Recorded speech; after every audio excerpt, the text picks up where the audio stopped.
FairlyMad.com.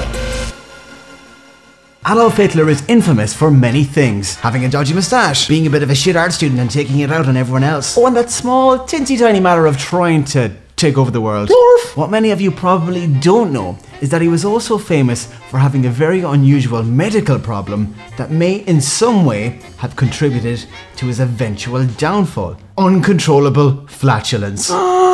And don't worry, listen, it's a new series. I don't want to ruin my credibility before I even establish any credibility by making stupid fart jokes for the next 5 minutes. I'm not that fucking hack. It's actually history, so screw you.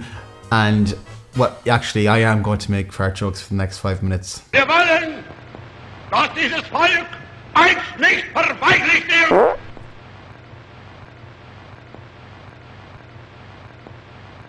Kann ich euch hier wieder begrüßen.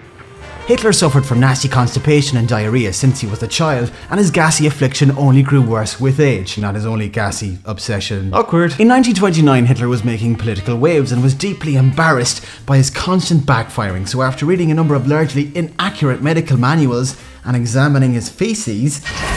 Bad Hitler! Stop!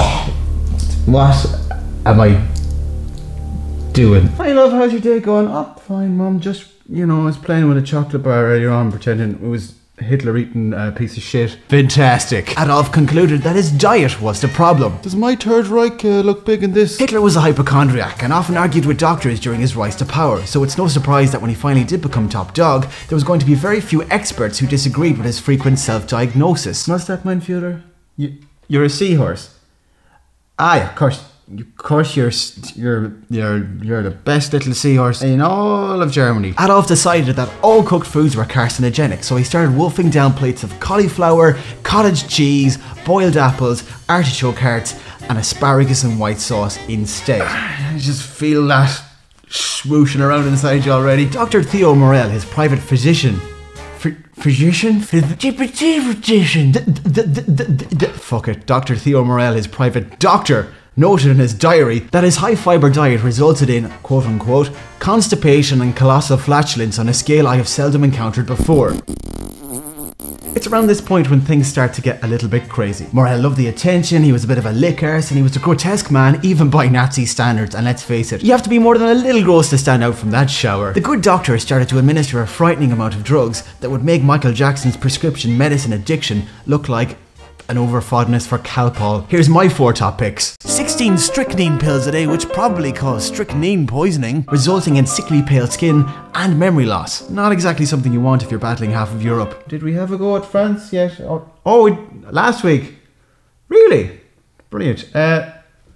Britain so. Amphetamine injections for breakfast, which probably caused a great deal of erratic behaviour and paranoia. Opiates and testosterone supplements in dangerously high dosages, probably causing all sorts of mood swings and cranky Hitler outbursts. I want to win the war now! Combined with a pick-me-up made from human placenta. I'm feckin' serious. And ground up bull's testicles. Difficult to find in shops when they're out of season, huh? But here's my personal favourite. Eye drops, which contain 10% pure cocaine, administered 10 times a day.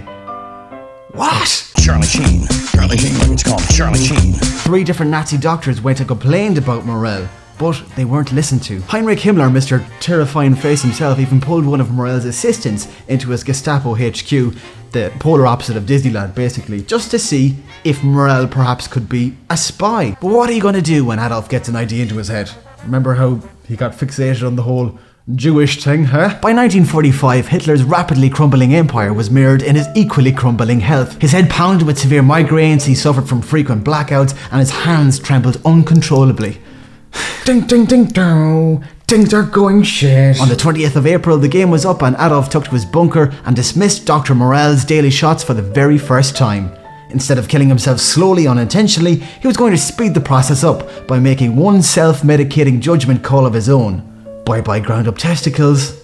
Hello cyanide. Dr. Morel was dismissed from duty and he tried to escape Berlin but was later apprehended by Allied forces. In a hilariously straight-talking account, his US interrogator described Morel as a disgusting man, grossly obese and with horrible personal hygiene. But what about those bitchy Americans, huh? On April 30th, 1944, Hitler finally solved his flatulence problem.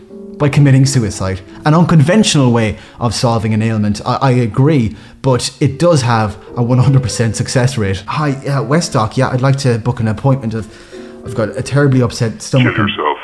Well, I was just hoping someone could see me and Kill yourself.